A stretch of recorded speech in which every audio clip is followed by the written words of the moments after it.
want to talk about using calls now in the big woods. Probably everybody's familiar with a grunt call, and hey, yeah, they work great in the big woods too. I've killed several bucks by either grunting them back or made them interested enough to get a chance at them. I've learned over the years to just grunt with my mouth, so I don't carry a grunt call with me anymore, but most people would want to. I recommend if you carry one with you. I never walk through the woods just grunting on it, but I always use the calls in the big woods when the time arose. Because of the deer density is so low, the odds of a deer even hearing you grunt just randomly is pretty low. But if you jump a buck or you're around some other deer, that's the time to get either your grunt call out, or I use my snort call more than anything. That's my favorite call.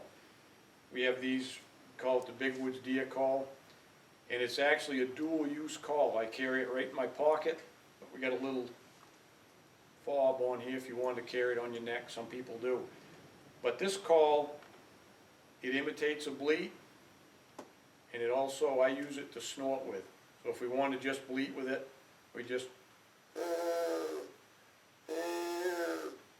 that's all. And again, you got to be near a deer to hear that sound. But what I use this call the most for, or any call, is if I've jumped a deer, I hear one go, I hear the footsteps, I see a tail flash, or anything like that where I know there's a deer around, I give it a good snort. And some people think the snort would be an alarm for a deer, but it's not.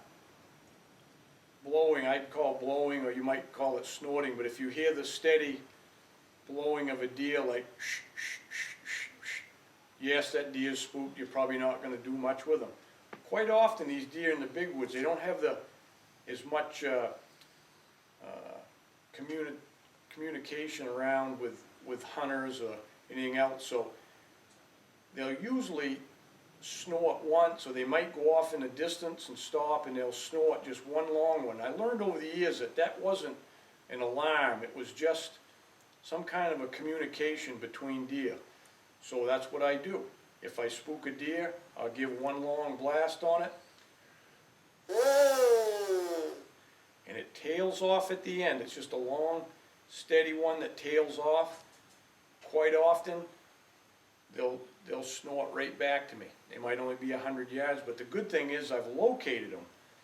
And if I go back and forth 2 or 3 times like that, I know that deer is going to stay there. Then I'll try to circle downwind and see if I can get a look at it. Depends on the terrain. It might work, it might not. Other times I've had deer stop right in their tracks. It's usually does or a small buck, a yearling or something. They'll stop right in their track and turn around and look back at you again. They just think it's another deer. It's a communication thing. So try that. Give one snort, see what happens, but it's a really good tool to settle a deer down if you happen to spook them.